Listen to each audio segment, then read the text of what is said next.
Você não está na lista. Essas 5 palavras, ditas pelo meu irmão a respeito do próprio casamento, na casa que eu comprei para ele, custaram-lhe $770.000. Custaram ao meu pai a filha que tanto amava. E destruíram de vez a minha última fagulha de esperança de, um dia, ser vista como parte desta família. O que ninguém, naquela recepção com 200 convidados, sabia, porém, era que o teto sobre suas cabeças ainda carregava o meu nome na escritura e que eu acabara de transferir tudo para outra pessoa. Antes de continuar, se esta história mexe com você, curta o vídeo e inscreva-se no canal. Conte nos comentários de onde está assistindo e que horas são aí. Eu sou Sierra, tenho 31 anos, e esta é a narrativa de como perdi a minha família e acabei encontrando a mim mesma. Voltemos 17 anos no tempo até o dia em que minha mãe morreu e o mundo, para mim, desabou. Foi numa terça-feira de outubro, eu tinha 14 anos. Ela lutava contra um câncer de ovário havia 2 anos e, no fim, pesava menos do que eu. Ainda assim, continuava a pessoa mais forte na sala. Minha mãe jamais distinguiu favoritos. Quando Dalton ganhou uma bike nova, lá estava a minha do lado. Quando ele precisava de ajuda com a lição de casa, ela o auxiliava, e a mim também. Justiça, para ela, era mais valiosa do que mimos. O funeral foi pequeno. Céu cinza, chão encharcado, o perfume pesado de lírios e terra molhada. Meu pai, Gerald, abraçou o Dalton junto ao caixão e, alto para que todos ouvissem, declarou: "Você é o homem da casa agora, filho." Fiquei a 3 metros de distância, em silêncio. Ninguém me olhou ou me disse palavra alguma, até que Patrícia Callahan, amiga da minha mãe desde a faculdade, se aproximou. Ela se ajoelhou, pegou minhas mãos e fixou o olhar no meu. "Prometi à sua mãe que sempre cuidaria de você. Lembra?" Balancei a cabeça, sem entender direito o que aquilo significava. Mal sabia eu que, nas últimas semanas de vida, minha mãe havia formalizado tudo em papel, tornar a Paty minha madrinha legal, com força judicial. Um gesto que, à primeira vista, parecia apenas uma devoção sentimental de quem estava prestes a partir. Mas minha mãe sabia antes de mim o que aconteceria quando ela não estivesse mais aqui para equilibrar meu pai. E ela acertou em tudo, cada medo, cada receio. Após o funeral, nossa casa dividiu-se em 2 universos.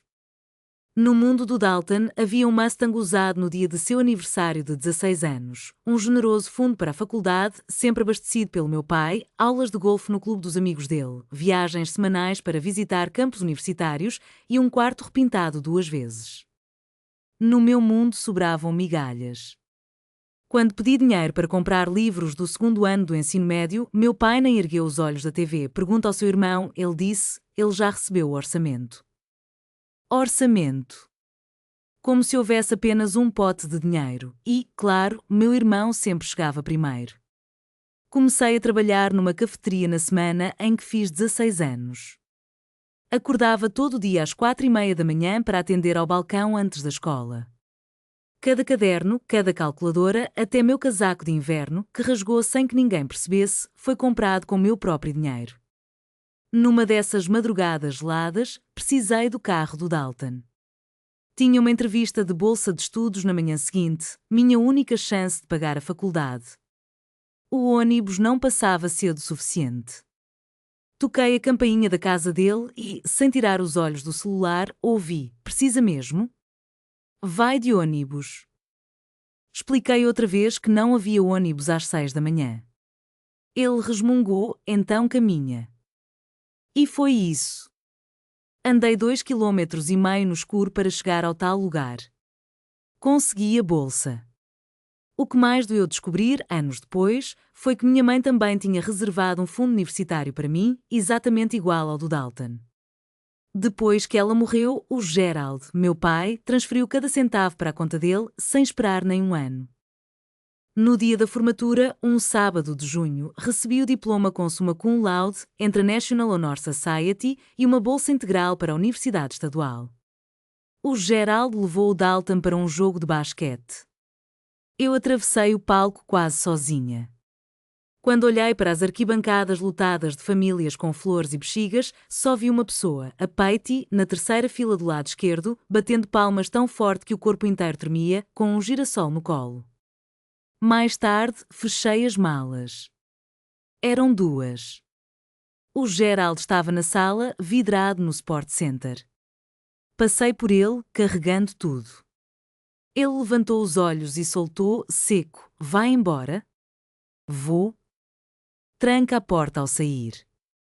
Sem abraço, sem boa sorte, sem me manda notícias. Só isso. Instalei-me num quartinho acima de uma lavanderia numa cidade universitária a 40 minutos de distância. Trabalhava 2 jornadas, café de manhã, restaurante à noite, e estudava nos intervalos. Em noites boas, dormia 4 horas. A Patty me chamou para sentar na cozinha dela, abriu o talão de cheques e ofereceu: "Sua mãe deixou dinheiro comigo. Quer usar?" Eu recusei: "Não, vou provar que posso sozinha." Se aceitar sua ajuda, nunca saberei se dou conta. Ela guardou o talão, concordou em silêncio e comentou: "Você fala igual à sua mãe." Aos 22 anos, a Patty tinha tirado licença de corretora de imóveis. Aos 23, fez sua primeira venda. Aos 26, entrou para a casa dos 6 dígitos. Era a própria definição de persistência. 10 anos depois de ter fechado aquela porta atrás de si, lá estava ela, assinando a escritura de uma casa avaliada em $770.000, mas não para si mesma. Numa quarta-feira, recebi uma ligação depois de quase 3 anos sem notícias do meu pai. Nada de aniversário, nada de convite para o Dia de Ação de Graças, nenhuma mensagem. Do nada, Sierra, aqui é o seu pai. Seu irmão precisa de um lugar. Já está sério com uma moça de família boa. Não dá para ficar alugando apartamento. Você ajuda? E ficou por isso mesmo. Eu sempre fui a coruja da família, o faz-tudo a quem recorriam para consertar desde uma torneira pingando até uma porta emperrada. Aos 29 anos, eu já tinha fechado mais de 40 negócios em um único ano, amealhado uma boa poupança e construído minha reputação sem depender de ninguém do outro lado do telefone. Ainda assim, teimava em acreditar que, se eu desse o bastante, ele me veria de uma vez por todas. Se eu investisse nos sonhos dele, talvez eu fosse, enfim, suficiente. Foi assim que cheguei àquele imóvel colonial de 4 quartos, telhado novo, quintal generoso, avaliado em $770.000. Guardei o contrato em meu nome, foi o único conselho sensato que recebi e nem partiu de mim. No dia em que contei para a minha amiga Patty, ela pousou a xícara de café devagar e observou: "Sierra, você não compra o amor dele. Isso não funciona assim." "Eu sei", respondi. "Então prometa que vai manter uma cópia do título em seu nome." Eu prometi. Uma semana depois, Dalton se mudou para a casa que eu comprara. Nem perguntou de quem era o documento. No começo, tudo parecia normal, tão pequeno que mal percebi. No dia de Ação de Graças, o primeiro após a mudança, eu liguei para confirmar o horário do jantar e ouvi: a família da Nicole virá este ano. Faltam cadeiras. Quem sabe da próxima vez? Da próxima vez. No Natal, fomos ao Ashford porque a casa deles é maior. No aniversário do pai dele, em fevereiro, será só um jantarzinho discreto, nada de mais. Sempre havia um motivo, pequeno, crível, fácil de engolir se eu não engolisse também as minhas suspeitas. Mas eu mastiguei cada uma delas até perceber o que estava acontecendo. Descobri o alcance da exclusão numa noite de dezembro ao navegar no Instagram da Nicole Ashford. Lá estava a foto: Dalton, seu pai Gerald, Nicole e os pais dela reunidos ao redor da minha mesa de jantar. A guirlanda de Natal que eu escolhera ainda ornava o corrimão, as velas no aparador eram exatamente as que eu comprara. E a legenda dizia, com aquela doçura cortante: "Natal em família na nossa casa. Somente nós, uma família pequena. E é tudo o que precisamos." Fiquei olhando a imagem por 30 segundos, o coração apertado. Em seguida, capturei a tela e guardei num arquivo sem nome. Ainda não sabia porquê, mas algo dentro de mim, que soava muito como a voz de minha mãe, sussurrou: "Salve isso." A ligação que abalou meu mundo não veio dele, nem do seu pai. Foi Rachel Park, uma colega da corretora. Havíamos fechado uma dúzia de negócios juntas e ela não era apenas competente, sabia ouvir. Sierra, isso é complicado, ela disse certa tarde, a voz carregada de hesitação. E foi nesse instante que percebi, eu deixara de ser protagonista da minha própria história para virar refém de um papel que não me pertencia. Seu irmão mora naquela casa colonial na Maple? Sim. Por quê? Foi aí que meu estômago despencou. Na semana passada, alguém com as feições do Dalton apareceu no escritório do advogado Jim Boden perguntando sobre o Zucapião. O Zucapião, aquele instituto jurídico que permite a quem ocupa um imóvel de forma aberta e contínua, sem que o proprietário se manifeste contra, reivindicar a posse após certo tempo, anos de convivência, variações de estado para estado. E Dalton estava investigando essa brecha, buscando um jeito de tomar minha casa legalmente. Naquela noite, liguei para a Patty, minha consultora de confiança, e recebi a confirmação que eu temia. Se ele protocolar a papelada certa e eu não contestar, em poucos anos poderá ter o direito reconhecido. É meio forçado, mas só o fato de ele perguntar já fala por si, ela afirmou. E falava. Eu não estava apenas correndo o risco de perder uma casa, estava perdendo a ilusão que me mantinha viva, acreditar que, por trás do silêncio e das desculpas, minha família ainda me queria, que a casa era um refúgio, não uma mercadoria, que laços de sangue importavam. Mas eu ainda não agi. Ainda faltava um último teste. O casamento. Dalton e Nicole ficaram noivos em janeiro, com cerimônia marcada para junho e uma lista de 200 convidados. Eu me disse, se ele me convidar, há esperança. Se eu fizer parte desse dia, talvez eu tenha me enganado o tempo todo. Em março, 200 convites foram enviados. Nenhum sequer com meu nome. Soube disso por Karen Webb, minha amiga de adolescência, que conhecia os dois lados da nossa história e nunca me deixava fingir que estava tudo bem quando não estava. Numa quinta à tarde, ela me ligou cheia de empolgação. Sierra, chegou o convite. Você vai falar algo? Madrinha de honra, talvez? O silêncio durou 6 segundos, até ela perceber. Você também recebeu, né? Receber? Não, está de brincadeira.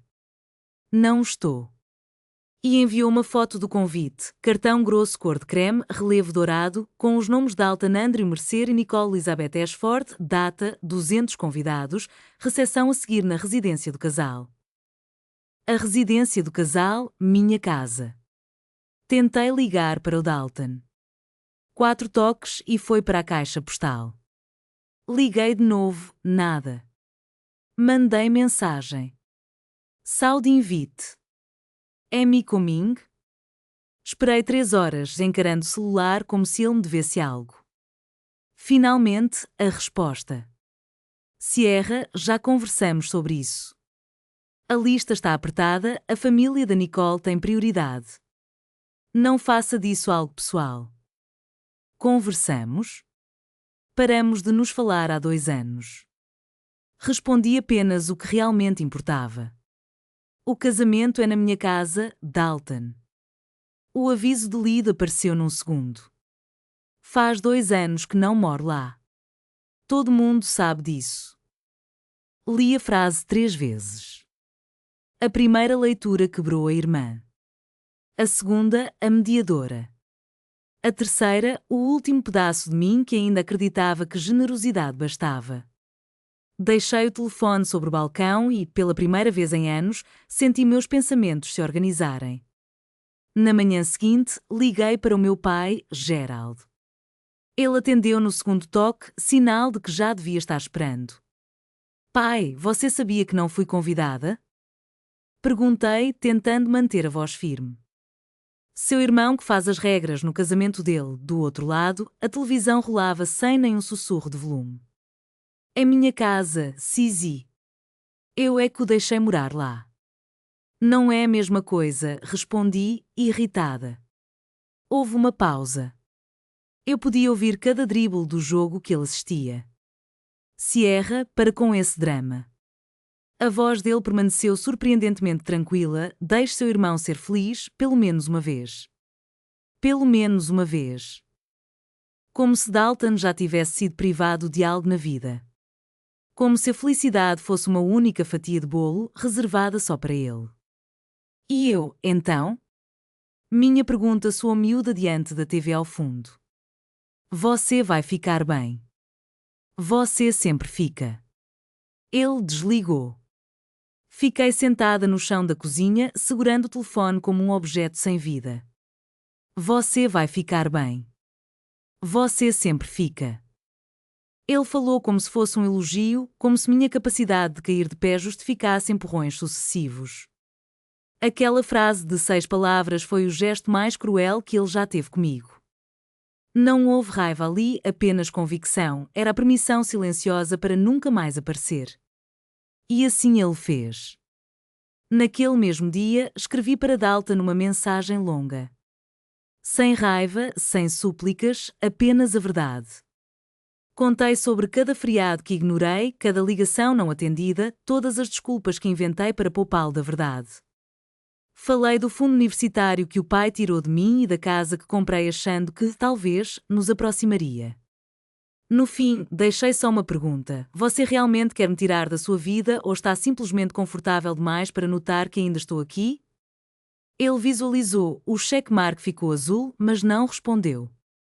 2 dias depois, meu celular vibrou com um número desconhecido. Era Nicole, a noiva. Oi, Sierra. Aqui é a Nicole. O Dalton me contou que você anda pressionando o casamento. Entendo que se sinta de fora, mas esse é o nosso dia. Por favor, respeite nosso pedido. Veio então uma segunda mensagem. Agradecemos a casa, mas não a use como barganha. Não a use como barganha. Li aquilo 2 vezes. Meu irmão não só me excluiu, ele reinventou a verdade. Fez de mim a irmã complicada, a manipuladora que pendura dinheiro como corrente. E ela acreditou, claro, não me conhecia, não existia até eu virar um problema. Deixei o telefone em cima da bancada e fiz-o olhar no teto, sem derramar nenhuma lágrima. Só o silêncio preenchendo a cozinha. Pela primeira vez na vida, não chorei. Senti algo se recompor dentro de mim, lá atrás das costelas. Nem raiva, nem tristeza, algo frio e silencioso, como o trinco de uma porta finalmente se fechando depois de 17 anos em que eu a mantivera escancarada. Abri o laptop, procurei o número de Russell Tate. Patty não disse, eu avisei. Às 9 da noite, liguei e despejei tudo. O convite misterioso, as mensagens anônimas, as 6 palavras de Gerald, o recado da Nicole, as fofocas do Dalton, até a tal investigação do Zucapião. E falei o que mais temia, acho que fui boba, Patty. Ela ficou em silêncio por um instante, depois respondeu, você não foi boba. Foi apenas uma filha que amava a família. Isso não é fraqueza, Sierra, é quem sua mãe te ensinou a ser. Segurei o impulso de falar alto, prendi o punho na boca. E o título, ele voltou a falar. Continua em seu nome? Sim. É o que importa agora. Na manhã seguinte, sentei-me diante de Russell Tate, num escritório elegante no centro. Óculos pendurados no peito, cara de advogado que fala devagar para faturar por sílaba. Passou 20 minutos examinando documentos, escritura, registros, impostos, tudo no meu nome. Sem contrato de locação, sem permissão escrita, nada. Levantou os olhos e perguntou, quem pagou o IPTU? Eu, todo o ano. Hipoteca quitada logo após o fechamento. É minha, limpa e livre. Tirou os óculos, olhou-me nos olhos. Sr. Dalton não tem qualquer direito legal. Sem contrato, sem interesse jurídico. Legalmente, ele é apenas um hóspede. Apenas um hóspede. Lembrei, Dalton vivia numa casa de 700 mil, fazia festas de Natal, planejava o casamento lá e era só um hóspede. Perguntei algo fundamental, se eu vender, ele pode impedir? Não, ele não pode. A palavra não ecoou como pedra jogada em lago calmo. 2 dias depois, Karen me ligou com um baque novo. Preciso te contar, disse ela. No noivado do mês passado, aquele no clube da família Ashford, onde eu também não fui convidada, Dalton fez um brinde, agradeceu Gerald, disse que era o único da família. Quando o tio da Nicole perguntou se ele tinha irmãos, ele, só eu, filho único. Fechei os olhos. Sierra, você está aí? Aqui. Naquela noite, fiz algo que nunca fiz antes. Vasculhei tudo, redes sociais dela, dele, cada foto, cada marcação dos últimos 2 anos. Vi viagens com Dalton, jantares com Gerald, feriados na casa, mas nem uma única lembrança minha. Dalton havia voltado no feed e apagado ou recortado cada imagem em que eu aparecia, aniversários, ações de graças, até o memorial da nossa mãe. Em todas as fotos, eu tinha sido excluída, como se alguém me tivesse recortado com tesoura. Foi então que achei a publicação que fez minhas mãos tremerem. 6 meses atrás, compartilhei uma foto do meu sogro Gerald na mesa de jantar, o riso iluminando o rosto enquanto ele erguia a taça de vinho. Na legenda, escrevi algo singelo, tão grata pelo pai do Dalton, o Gerald, o melhor dos sogros. Só nós, uma família pequena, e nada mais importa. Mas havia outra publicação, bem mais antiga, que me despedaçou por dentro. Era um comentário sobre a foto da nossa casa. Alguém elogiava o lugar e perguntava como você conseguiu isso? E lá estava a resposta de Dalton, sem titubear: meu pai ajudou a gente. Família cuida de família. Eu tirei um print, tudo, cada palavra, e fechei o laptop com o coração apertado. Ele não só me excluíra, como reescrever a história inteira. Na versão dele, eu jamais existi. Passei aquela noite inteira sentada no meio da sala escura do meu apartamento. Só o farol da rua atravessava a janela, desenhando sombras na estante onde repousava a foto da minha mãe. Ela tinha 31 anos ali, a mesma idade que eu hoje, e me segurava nos braços, sorrindo como se o mundo fizesse sentido. Pus-me a imaginar o que ela diria se pudesse ver tudo aquilo, a casa, o silêncio nos meus dedos, as fotos editadas, as mentiras escancaradas. E de repente, ouvi a voz dela dentro de mim: não deixe ninguém te convencer de que você não é digna. Peguei o telefone e liguei para o Russell. Quero colocar a casa à venda. Ele hesitou: tem certeza? Uma vez feito, não tem volta. Em 3 semanas, ele encontrou um comprador, uma família jovem vindo de outro estado. Amaram o lugar e pagaram o valor total, sem nenhuma condição extra. Fechamento marcado para 14 de junho, um dia antes do meu próprio casamento. Numa terça-feira à tarde, às 16h17, assinei a papelada no escritório do Russell. A casa deixou de ser minha e, por consequência, de Dalton. Já na mesma sala, ele preparou o aviso de desocupação, 30 dias, tudo dentro da lei. Eu escolhi a data de entrega das chaves, 15 de junho, na manhã do casamento. Quando cheguei em casa, a Patty me esperava. Sentou-se ao meu lado, derramou 2 taças de vinho e ficou em silêncio até me perguntar: como você quer fazer isso? Em silêncio, respondi, quase sem voz. Só quero que ele saiba a verdade. Ela foi embora e eu continuei ali, com o vazio escavado na carne. Nem triste, nem feliz, como se eu tivesse amputado uma parte de mim que já estava morta, mas que eu temia abandonar. Se você já teve que escolher entre lealdade e autoestima, sabe bem do que falo. E você, o que faria no meu lugar? Deixe sua resposta nos comentários. Chegou o sábado, 15 de junho, 82 graus e céu limpo. Às 18h30, peguei o carro e fui até o quarteirão da antiga casa, mas não me aproximei. Estacionei sob um carvalho, a uns 50 metros de distância, e desliguei o motor. A casa estava impecável, luzes brancas penduradas no muro, lanternas alinhadas no caminho, as ruas tomadas por BMWs, alguns Mercedes e até um escalade preto, provavelmente da Margaret Ashford. Olhei tudo aquilo e soube que, finalmente, tinha recuperado meu próprio espaço no mundo. As notas suaves de jazz escapavam pelas janelas abertas, misturando-se ao tilintar de taças e ao riso solto de 200 pessoas que acreditavam estar celebrando em uma casa pertencente ao noivo. Karen, estou dentro, sussurrei aliviada ao telefone. Sierra, é um sonho. As flores, a comida, têm um quarteto de cordas no pátio. E ele? Ele parece brilhar. Eu engoli em seco. Ele está de terno cinza e a Nicole está deslumbrante. Acabaram de fazer a primeira dança. Mas, Sierra, sinto muito que você não esteja aqui. Sorri, fingindo tranquilidade. Tudo bem. Mentira, mas, às vezes, as mentiras confortam. Foi então que veio o golpe final. Ele acabou de fazer o discurso. Obrigada ao Gerald por me dar tudo, inclusive esta bela casa. Gerald ergueu-se, fez uma reverência e os convidados aplaudiram como se tivessem presenciado um ato de generosidade infinita. Apertei o volante com força. E sabe o que mais, Sierra? Ele disse que gostaria que a mãe estivesse aqui. Ela é a única ausente esta noite. Eu estava a escassos 100 metros, estacionada em uma rua pública, ouvindo meu próprio irmão apagar meu nome em tempo real, no palco da casa que eu financiei. E, segundo ele, o único lugar vazio era o da mulher que havia morrido 17 anos atrás. Eu não estava apenas ausente, fui removida de uma vida construída com meu suor. Era hora de me retirar de vez.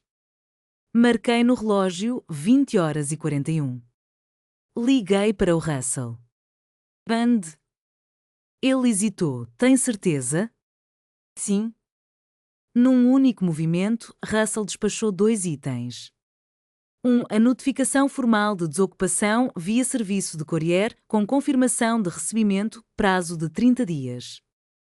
2. Um e-mail para Dalton, Gerald e Nicole, conjunto único de destinatários. Escrevi aquela mensagem na noite anterior, revisando-a 4 vezes até reduzir tudo ao essencial. No fim, eram 6 linhas frias e diretas. A propriedade na 114 Maple RS Drive foi vendida. A transação foi concluída em 14 de junho. Vocês têm 30 dias para desocupar. Anexo 1. Cópia da escritura em meu nome. 2. Contrato de venda assinado. 3. Notificação formal de desocupação. Desejo a ambos um feliz casamento. Sem exclamações, sem acusações, apenas documentos e prazo. Às 20h47, apertei enviar. O jazz ainda flutuava lá longe, junto com as gargalhadas generosas de quem acredita em finais perfeitos. Liguei a chave na ignição e dirigi até meu apartamento. Ignorei o celular, não voltei a falar com Karen nem com a Patty e nem olhei pelo retrovisor. Entrei em casa, lavei o rosto, escovei os dentes e, pela primeira vez em meses, mergulhei num sono profundo, livre de sonhos. Aquele frenesi dentro da outra casa não era mais meu problema. No dia seguinte, às 9 da manhã, Karen me ligou. Preparei meu café, atendi o telefone e escutei sua voz ansiosa. Sierra, conta logo. Por volta das 21h, 12 minutos após eu ter enviado aquele e-mail, Dalton puxou o celular do bolso durante o brinde do tio de Nicole. Ele olhou para a tela e, num instante, ficou branco, não apenas pálido, mas completamente sem cor, como se todo o sangue tivesse fugido de seu rosto. Murmurou um pedido de licença e foi até o bar, onde encontrou Gerald. Perto deles, Karen ouviu Gerald perguntar: como assim, vendido? Dalton resmungou algo inaudível e, de repente, a mandíbula de Gerald cerrou-se como um fio de aço esticado ao máximo. Eles se dirigiram ao corredor. A discussão seguiu num tom baixo, contido, o jeito que os homens discutem quando estão cercados por gente que precisam impressionar. Mas os gestos denunciavam tudo. Gerald cravava o dedo no chão e Dalton apoiava a mão na parede como se precisasse daquele contato para respirar. Nicole, em seu vestido branco, percebeu a tensão. Era o próprio dia do casamento dela e ela o viu empalidecer. Aproximou-se e tocou o braço dele. O que houve? Dalton desviou o olhar. Nada. Acho que vou passar mal. Ela viu o celular na mão dele e o tomou. Leu o e-mail. O corredor ficou tão silencioso que dava para ouvir corações batendo. Quem é Sierra Mercer? Nicole perguntou, os olhos fixos na tela. Dalton abriu a boca, mas nada saiu por 3 segundos inteiros. Então a noiva tocou o anexo, a escritura da casa, o nome dela, o endereço. E lá estava escrito Sierra Mercer. Você disse que esta era a casa do seu pai. Dalton esticou a mão para recuperar o telefone, mas Nicole se afastou. Foi quando Margaret Ashford, mãe de Nicole, surgiu no fim do corredor. Vestia um vestido de seda, brincos de pérola e seu olhar penetrante dominava qualquer ambiente a 12 metros de distância. O que está acontecendo? Perguntou ela. Nicole girou o celular na direção da mãe. Margaret leu o e-mail, olhou para Dalton, depois para Gerald e pegou sua clutch. Seguiu para a porta principal. Mas não foi embora. Parou, voltou, mediu a cena com o olhar e ficou ali, na entrada do Fire, onde, apenas 10 minutos antes, o quarteto de cordas tocava. Cerca de uma dúzia de convidados fingiam não prestar atenção. Minha filha me fez uma pergunta simples, disse Margaret, encarando Dalton. Quem é Sierra Mercer? Dalton passou a mão pelo cabelo e tentou um sorriso desajeitado. É complicado. Ela é um parente distante. Karen, que estava por ali, deu um passo à frente. Mais tarde ela confessou que não planejava intervir, mas 2 taças de champanhe e 17 anos vendo-me sumir no nada fizeram algo dentro dela explodir. Ela é sua irmã, afirmou, olhando para Dalton. Sua irmã mais nova. E foi ela quem comprou esta casa. O silêncio invadiu o salão, não aquele silêncio de filme, artificial, mas o silêncio verdadeiro, pesado, em que até um deslizar de sapato no assoalho ecoa. Margaret fitou Gerald, que ergueu os ombros num gesto automático de defesa. Você tem uma filha? Ela perguntou. Gerald endireitou-se, quase militar. Isto aqui deixou de ser assunto de família no instante em que minha filha entrou para o seu mundo de mentiras. Quando pronunciou a palavra mentiras, ela ecoou como um tapa. Gerald estremeceu fisicamente, um tremor que até quem não estava lá, como eu, conseguiu imaginar nitidamente. Nicole permaneceu imóvel entre a mãe e o marido, o rosto pálido como quem assiste à própria casa pegar fogo em câmara lenta. Ela se virou para Dalton, voz trêmula. Você me disse que era filho único. E que seu pai comprou esta casa. O que mais você mentiu? A pergunta pairou no salão, grave e inevitável. Não se tratava só da casa, nem só de mim, era tudo. O alicerce do casamento, com apenas um dia de vida, começava a ruir diante de 200 testemunhas. Dalton passou por 3 estágios e Karen nos contou um a um. Primeiro, a negação. Ele apontou o dedo para a mãe, como se ela tivesse acionado um alarme de incêndio. A Karen não sabe do que fala. Ela é amiga da Sierra, está do lado dela, tem um lado nessa história. Ela não se intimidou. Eu fiz ensino médio com vocês, Dalton. Estive no velório da sua mãe.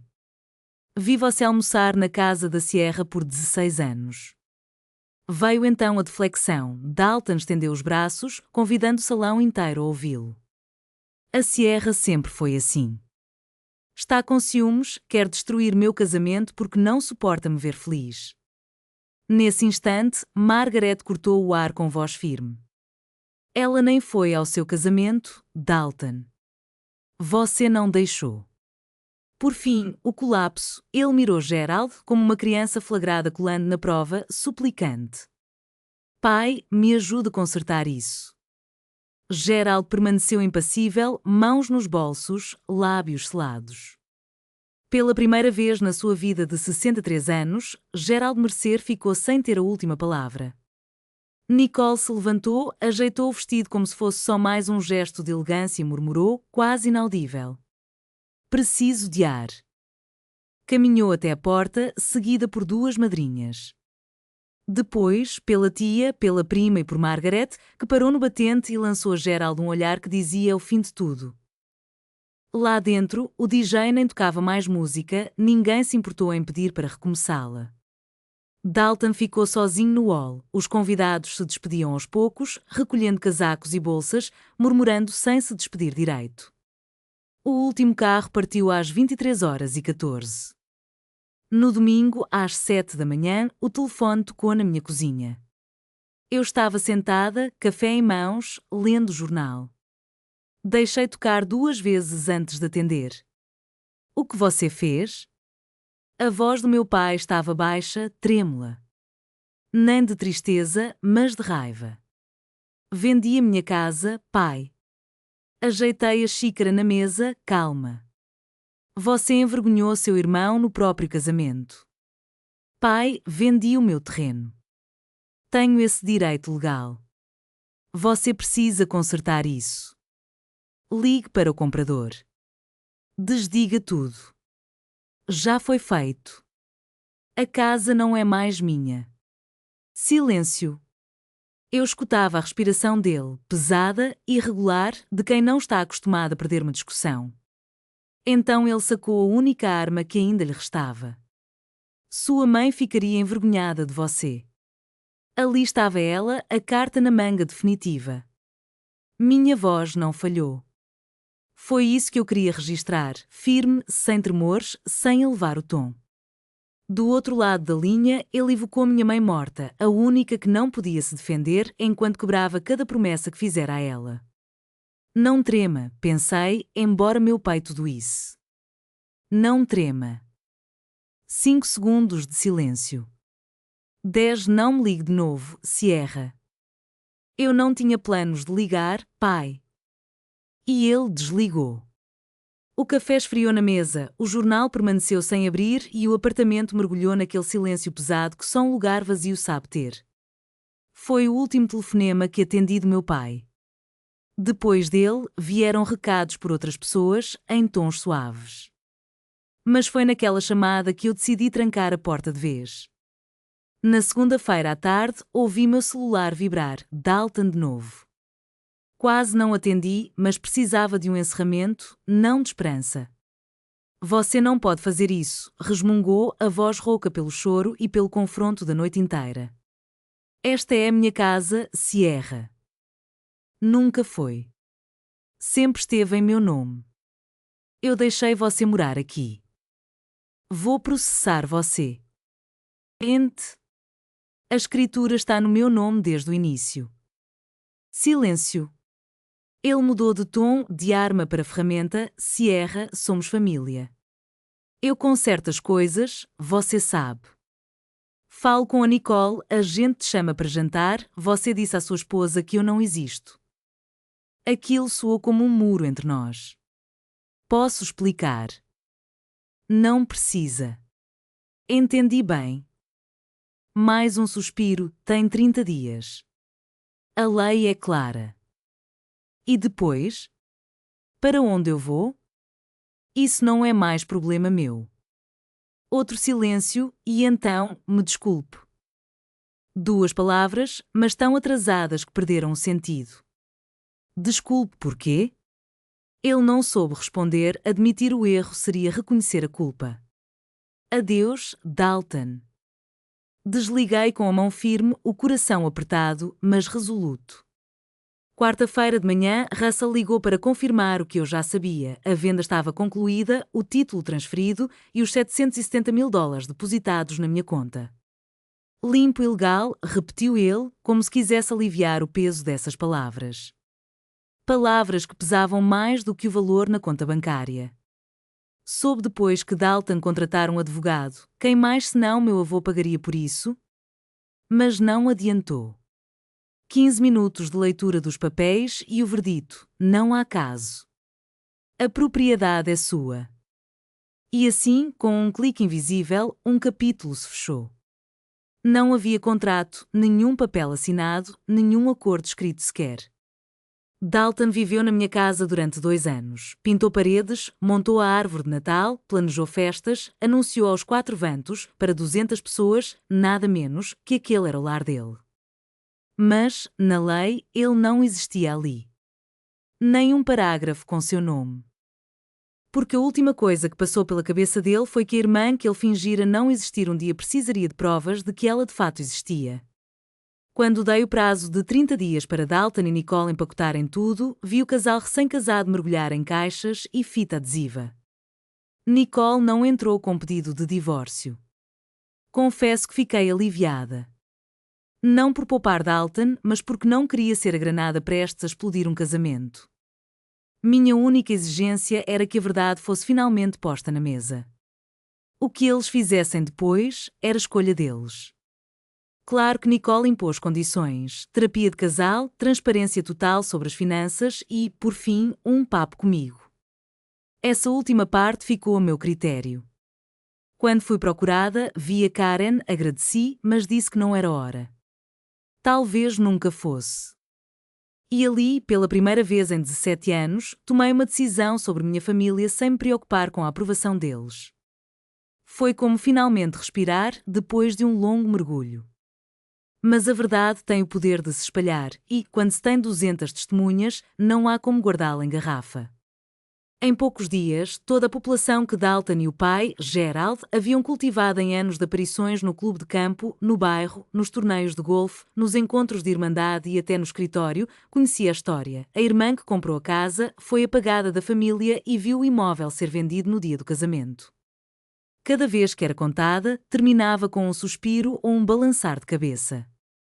Margaret Ashford comentou tudo no clube de leitura. Karen fez confirmar.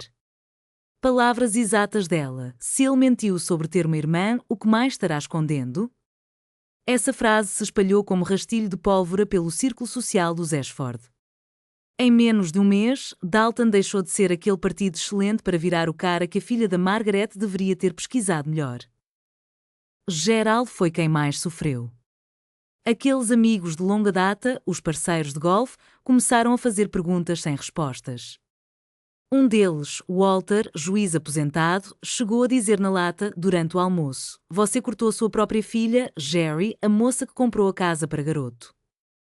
Gerald saiu do restaurante antes mesmo de pagar a conta. Karen ouviu essa história de outra pessoa, em terceiro grau, mas acredito nela.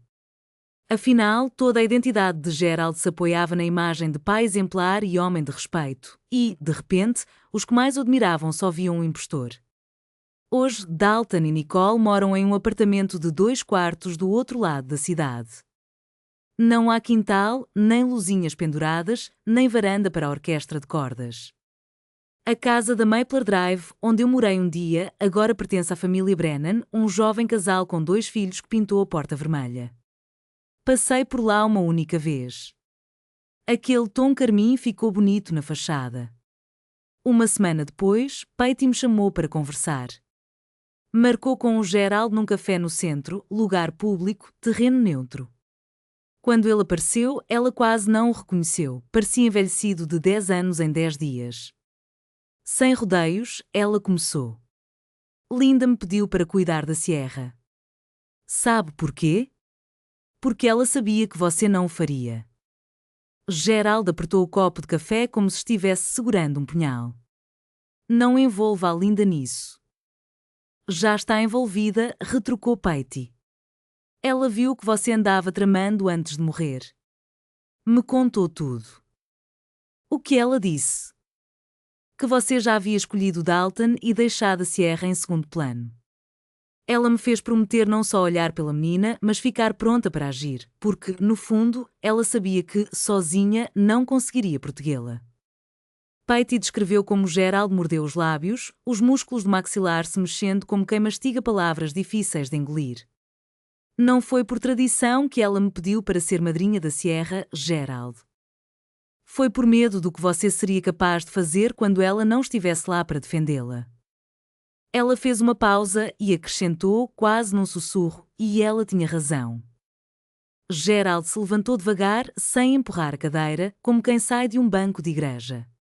Deixou $20 sobre a mesa e foi embora, sem olhar para trás. Naquela noite, Patty me ligou. A voz dela, firme mas suave, soava como se finalmente largasse um fardo pesado. Eu respondi exatamente o que sua mãe diria: o resto agora é com ele. Desliguei o telefone e fiquei ali, com ele ainda colado à orelha, pensando que minha mãe, morta havia 17 anos, continuava-me protegendo. Alguns deixam instruções. A minha me deixou um escudo. Todo mundo pergunta pelo dinheiro. $770 mil é muita grana.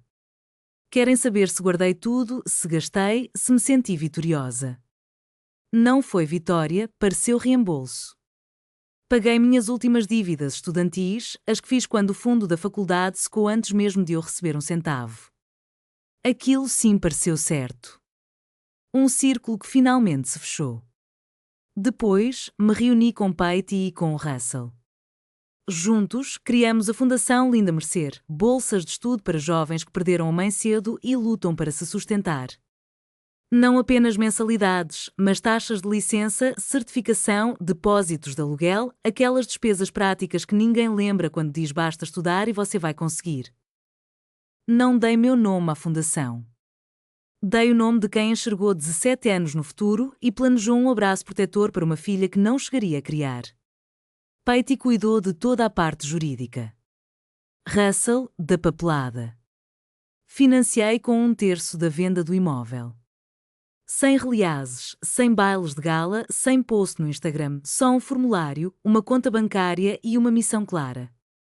Com o restante, comprei uma casinha modesta, 2 quartos, varanda e uma janela de cozinha voltada para o leste para receber a luz da manhã enquanto eu saboreio o meu café. A escritura está só no meu nome. No dia em que me mudei, desembrulhei apenas uma caixa, a do meu mundo novo. Dentro de casa, encostada na prateleira junto à porta de entrada, está a foto emoldurada da minha mãe aos 31 anos, segurando meu corpo ainda tão pequeno, com aquele sorriso que eu guardo na memória. Coloquei o quadro ali de propósito, é a primeira imagem que encontro quando volto para casa. Naquele dia, encarei o silêncio do cômodo e falei em voz alta: comprei uma casa para mim. Passaram-se 3 meses. Dalton e Nicole continuaram juntos. Foi a Karen quem me contou que Nicole tinha imposto regras duras, terapia toda semana, sem desculpas, prestação de contas completa, cada conta bancária, cada dívida, cada dólar e uma conversa franca sobre a família dele, sem cortes, sem omissões. Dalton concordou. Se ele realmente mudou de atitude ou não, deixou de ser preocupação minha. Então chegou uma carta dele, escrita à mão, foi uma surpresa. 2 páginas com letra apressada, cheia de riscos, como quem escreve com medo de desistir no meio do caminho. Não havia um me perdoa claro, mas sei que estraguei tudo. Não sei como consertar. A Nicole não para de perguntar por você e eu não sei o que responder porque não sei mais quem você é e a culpa é minha. Li aquele texto 2 vezes, dobrei as folhas e guardei-as na gaveta do meu criado mudo. Não respondi. Não por raiva, mas porque não estava pronta e, pela primeira vez na vida, deixei não pronta ser uma frase completa. Gerald nem deu sinal de vida. Nem carta, nem ligação, nem mensagem por intermediários. Só o mesmo silêncio que sempre usou comigo. Agora, porém, era o único idioma que lhe restava. Eu, ao contrário, não esperei mais nada dele, cansei de esperar. As quintas-feiras viraram meu porto seguro. Toda semana eu tinha um encontro, jantar com a Pete, ora na casa dela, ora na minha, às vezes no bistro italiano da LMM, onde o dono já sabia nosso pedido antes mesmo da gente abrir o cardápio. Outras vezes, a Karen se juntava a nós. Em certos jantares, apareciam o Russell e a esposa. Comíamos, conversávamos, ríamos sobre assuntos que não tinham nada a ver com Dalton, com Gerald ou com aquela velha casa na Maple Street. Aquela era a minha verdadeira família agora, não a que me viu nascer, mas a que escolhi e construí. E em nenhuma daquelas cadeiras precisei provar que merecia estar ali. Agora estou na pequena varanda da minha casa, dizendo tudo isso para você. Espaço modesto, só cabe uma mesinha, 2 cadeiras de ferro e um vaso de plantas que vivo esquecendo de regar. A casa não é nada de espetacular, mas o documento de propriedade está em meu nome. A hipoteca está quitada e ninguém dentro dela nunca disse que eu não tinha lugar, algo que sempre me disseram antes. Eu costumava acreditar que família era sacrifício, que, se eu desse dinheiro suficiente, paciência suficiente, silêncio suficiente, quem compartilhava meu sangue acabaria enxergando meu valor. Estava enganada. Não pelo ato de dar, mas pelo destino daquele meu afeto. Não vendi a antiga casa em um acesso de raiva. Vendi porque passei a acreditar, de verdade, que valho mais do que um quarto de hóspedes na minha própria vida. Que mereço meu assento à mesa, não porque comprei a mesa, mas porque sou alguém que importa. Se você vive em uma família em que está sempre dando e nunca recebendo, em que seu amor é tratado como uma assinatura que cancelam quando convém, lembre-se, não é preciso pedir permissão para parar. Você não precisa da concordância deles para começar a se curar. Não confunda limite com muro, é uma porta que você controla quem atravessa. Sobre o Dalton, eu ainda não sei o que vai acontecer. Talvez um dia esteja pronta para sentar frente a frente e simplesmente ouvir o que ele tem a dizer. Ou talvez não, e tudo bem também. Posso-me dar esse direito. Quanto ao Gerald, desisti de tentar decifrar um homem que jamais aprendeu a me enxergar de verdade. Será que as palavras da Patty mexeram alguma coisa nele? Pode ser que sim. Pode ser que não. Esse é o trabalho dele, não o meu. Aqui está o que eu sei. Eu tenho 31 anos, um cantinho que chamo de meu e um círculo de pessoas que me escolheram. Carrego ainda o nome da minha mãe em uma fundação que ajuda meninas que me lembram quem eu fui aos 18 anos, sozinha, sem um tostão, mas nunca derrotada. Se você já precisou escolher entre manter a família a qualquer custo ou manter a sua própria integridade, quero ouvir sua história. Deixe nos comentários, eu vou estar lendo cada palavra. Obrigada por me acompanhar até aqui. Se essa jornada tocou você de alguma forma, clique em curtir e inscreva-se, não só porque peço, mas porque talvez alguém que você conhece também precise ouvir isso. Compartilhe com quem precisar. E se você está pronta para outra história sobre firmeza, pertencimento e descobrir seu lugar no mundo, tem um link na descrição te esperando. Nos encontramos lá. Cuide-se e lembre-se, você nunca foi demais. Foram os outros que ofereceram algo aquém do seu valor. Te vejo no próximo vídeo.